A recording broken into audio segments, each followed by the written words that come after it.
The ocean was black glass until the ship split it. One torpedo, then another, and the freighter lifted like a chest trying to breathe. The flash washed the night white and then took the color with it, leaving only sound. Steel screaming, steam howling, men shouting in voices that were suddenly very young. Inside the U-boat, the shock came through the hull as a deep, satisfied thud. The helmsman grinned without turning his head. Someone whispered, "Hit!" The control room smelled of oil and men and damp wool, the smell of a machine that had been underwater too long and still preferred it that way. Kapitänleutnant Otto Brandt did not smile. He listened. He had learned that every sinking had a second sound, after the metal, after the steam, after the ocean took its first greedy swallow. It was smaller than the rest, but it traveled farther. It arrived late, like news from home. It was the sound of men on the water. They rose up through the overhead like a memory. Cries, whistles, a single voice barking orders in English, then more voices asking questions the ocean could not answer. Brandt closed his eyes for a heartbeat too long, then opened them and said, "Depth 10 meters. Take her to periscope." The U-boat eased upward like a cat lifting its back. Brandt put his eye to the cold circle of glass. The water made the world into a trembling coin. Through it he saw the freighter's stern disappear in a scatter of bubbles and sparks. Black shapes writhed on the surface. Lifeboats half deployed, men clinging to wreckage, a scatter of lights bobbing in a way that made the stomach tilt. A man shouted a name that stopped being a name and became the sound itself. "Convoy escorts?" Brandt asked. "Nothing on the scope, Herr Kaleu. The others ran." The soundman's voice had that respectful tilt men used for a captain who chose too often to look out of the periscope with both eyes open. Brandt's jaw worked. Somewhere in the steel shell that carried them there was still the echo of an order from another September delivered by a man with a hard mouth. Do not, under any circumstances, attempt rescue of survivors. A commander's business was war, not mercy. The order had a name the crew did not say out loud. They said it in the way they lined up mugs on the table so no one had to ask twice for coffee. They said it by staying deep when the singing started on the surface. The ocean was a teacher. It graded on survival. "Course?" Brandt asked. "West-southwest to rejoin the wolf pack." Instructions from BDU. The radio man did not look at him. The radio man had seen other captains and their easier choices. Brandt's thumb traced the worn rim of the periscope rubber, the way a man touches a rosary without thinking. He lowered it. The control room waited, pretending not to. He had sunk ships for 3 years. He had seen men in the water before. He had not forgotten them. He carried them inside like a pocket full of stones. Tonight the pocket felt heavier. "Up," he said, "surface." The helmsman's head snapped a fraction toward him, then back. "Herr Kaleu, orders." "Surface," Brandt repeated, not louder, only harder. The boat climbed. When the conning tower punched through, the night air hit them like a cold hand. Brandt climbed the ladder and shouldered through the hatch. The Atlantic had teeth tonight. The wind bit anything it could reach. He raised his binoculars and the lenses immediately misted with salt. He wiped them with the back of his glove and found the wreck. It wasn't a wreck anymore. It was pieces of a wreck and men between them. A boat had overturned, a dozen heads clung to its ribs. Another boat had drifted away with 10 souls packed too tight. 2 hung from the gunwale like ornaments. In between were life rings, cork, a hatch cover, a single suitcase rolling in a small, stupid circle. "Boats out," Brandt said. "Lines, anything that floats."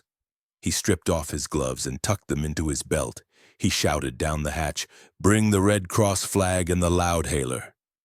There was a silence in the control room under that hatch, the kind that throws its voice across ranks and years. Then boots thumped, hands hauled, and a painted plank with a red cross was shoved up through metal and night. It was a flag in the way a prayer is a plan. Brandt lashed it to the U-boat's rail with fingers that did not feel like his. He lifted the loudhailer. It was cold against his mouth. "This is a German submarine," he shouted in English. "We will take survivors. No one shoots." The ocean pretended not to hear. The men did. Heads turned. A voice answered. Officer's cadence. Vowels clipped. "We are armed," it lied. "So are we," Brandt said. "It is a poor night to test it." He shouted for the crew to lower the rafts. 2 rubber boats flopped into the black. 2 sailors in cork jackets slid down lines after them, hit the water with grunts, and began to row. The U-boat's deck tilted underfoot. Waves slapped its flanks, threw spray in their faces. The North Atlantic did not like men standing up in it. "Why the flag?" Obersteuermann Keller asked, squinting into the dark. "So someone else hesitates," Brandt said. "If they come." "They will come," Keller said, not arguing. Brandt lifted the loudhailer again. 1 boat at a time, children first, then wounded. "They're merchant sailors, Herr Callot," Keller said softly. "No children." "Tonight they are all children," Brandt said, and hated himself for sounding like a priest. The first lifeboat reached them crabwise, oars out of time.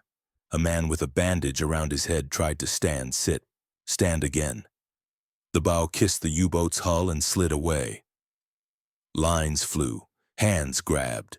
A youth with freckles and no life left in his hands missed the rope twice before a German sailor reached down with a boat hook and caught him like a fish. They hauled him aboard by his armpits, and he lay on the deck making that small, awful sound men make when they are trying not to cry and failing. "Easy," Brandt said, English again. "Easy now." A man in a soaked officer's cap lifted his face. "Who are you?" "A man who owes the sea less than it thinks," Brandt said, and then practical. "Your captain?" "Gone." "Your weapons?" "Lost with the ship." He paused, then tried to square what needed squaring. "We won't resist." Brandt nodded once. "Good. We do not have room for resistance." By 2s and 3s they came, every one of them a separate decision. A pair of hands here, a rope there, a stutter of thanks in accents from Belfast to Bombay. A prayer set into a sleeve, the sound a body makes when it decides on living again and relearns the shape of air. Standard issue humanity. Brandt counted without wanting to. 8, 15, 21. The deck got small. The U-boat lowered with their borrowed weight, and every centimeter scared the engineer in ways he did not bother to hide. "Sir," the engineer called up, "she won't take much more. We are a boat, not an ark." "Then we tow," Brandt said. "Get lines on their boats, bring them close." Keller's jaw shifted. "We put ourselves on a leash." "We do," Brandt said. He cupped his hands around the loudhailer again. "You will stay close," he told the sea full of eyes. "Anyone tries to climb without a rope, I cut their fingers. If you have strength, you use it to hold on. If you do not, we hold for you." Behind him, the radio man's head appeared from the hatch, his cap askew, his face pale with the particular pallor men get when a signal is as dangerous as a shell. "Herr Callot, message traffic on the air. Allied aircraft reported out of Iceland. If they see us on the surface." "They will see a red cross," Brandt said. "Send an open broadcast, plain language, on the emergency frequency. English and German." The radio man blinked. "Plain? For everyone?" "For everyone," Brandt said and spit salt out of his mouth. "They ought to hear when a sin is being refused." He dictated fast, the words cold and steady. "German submarine engaged in rescue of survivors from torpedoed merchantmen at position. Attaching Red Cross marking. Request all parties refrain from attack. Will transfer survivors to nearest neutral vessel if permitted." The radio man vanished. The message went up into a sky that had not asked for it. The next boat arrived with a man curled around a bundle the size of a large cat. He would not give it up until he was on the deck and had been shouted at, coaxed, threatened, promised, and finally simply outlasted. He opened the blanket. Inside was a parcel of charts wrapped in oilcloth and a pocket watch with a cracked face. He stared at them as if the sea wanted them more than it wanted him. Brandt put the watch in the man's hand and closed it around. "Keep time," he said. "We will need it." Water ran out of everything. The deck was a slick of salt and men. The engineer thrust blankets up from the hatch, arms reached. Someone began to shiver violent, ugly shivers that scared men more than blood because they knew that particular arithmetic. Cold equals death at a speed you can't bargain with. A machinist's mate shoved a mug at a face without asking if it spoke tea. The mug shook against the teeth and spilled, but enough got inside to find the places where heat remembered how to live. A boy in a torn sweater stared at Brandt and then beyond him into the night. "Please," he said. "There are still men over there. I can hear them." "I hear them," Brandt said. "Then why are you not—" The boy's voice cracked and broke. "We are," Brandt said and made it true by pointing. "Keller, take the starboard raft farther. Use a torch." Keller hesitated half a second. He had followed Brandt through deeper water. He nodded and went. "How many now?" Brandt asked. 36 aboard," the engineer called. "Another 20 maybe in boats astern. We can tow 4, no more. The screws will bite the lines." 4, Brandt said. "Choose the fullest." "Fullest?" "The ones with the weakest," Brandt said. "If we must break a promise later, I would like to have broken the correct one first." A plane engine thrummed the air miles away, thin as a threat that had not yet thought itself whole. Brandt lifted his face to the wind. The ocean changed tone when metal flew over it.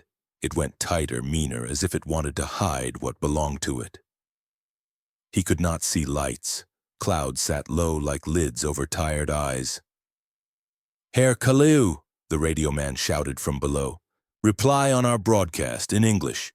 Message received. Do not expect safe passage." Brandt's throat worked. "Any source?"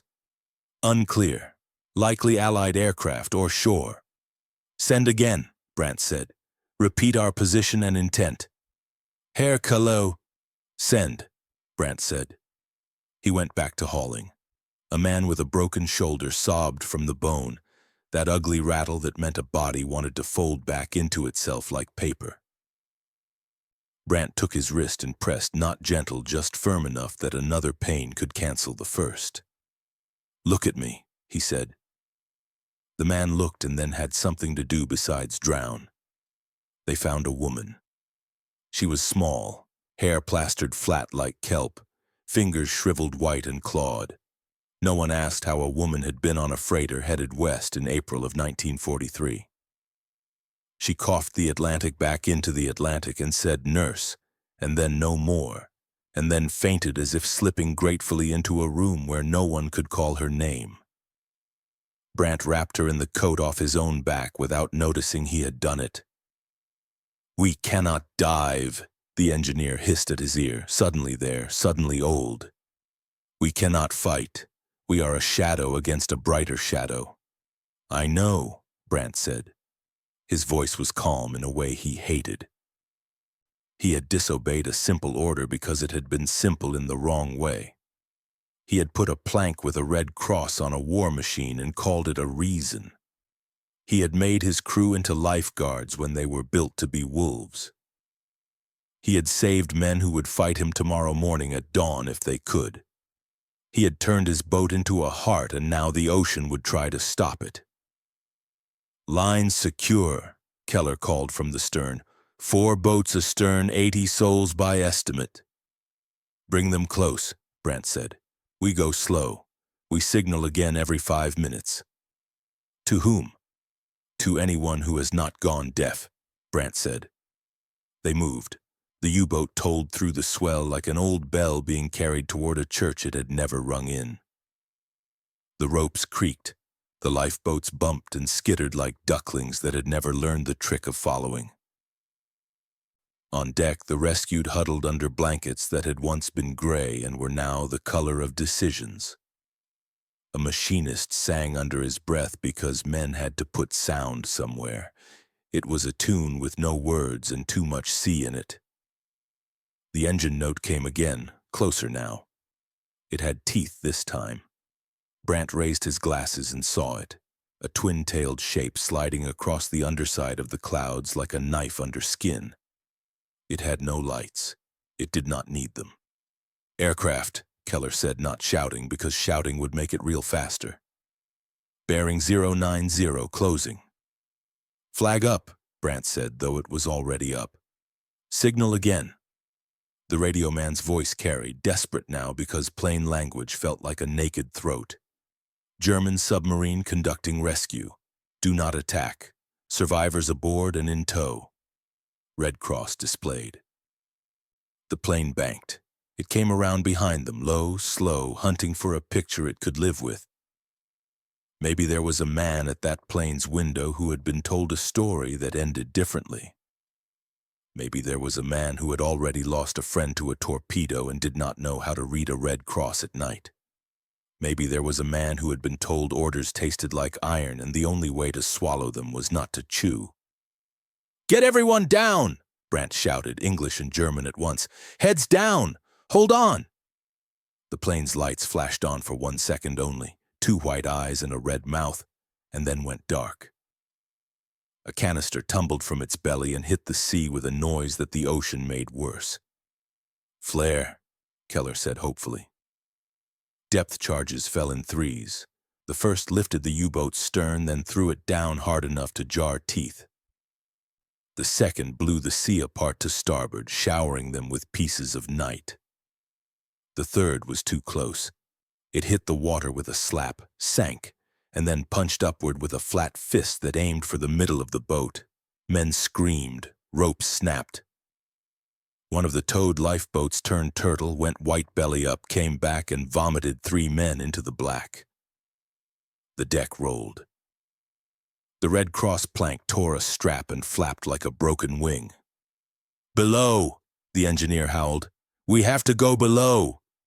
"We dive, they die!" Keller shouted back. "They're tied to us!" Brandt's hands were on metal and he could feel the boat's fear, the way a living thing trembles under a slap it cannot predict. He tasted copper.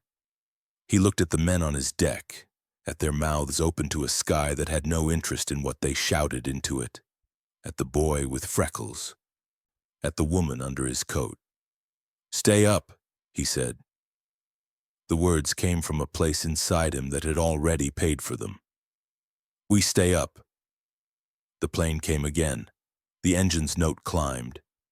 It was the sound of a hammer checking its aim. Brandt grabbed the loudhailer and shoved it against his lips until the metal threatened to crack a tooth. "Hold!" he shouted to the boats, to his men, to the sea, to the sky. "Hold the lines!" The second stick of charges dropped. The ocean reached for them with both hands.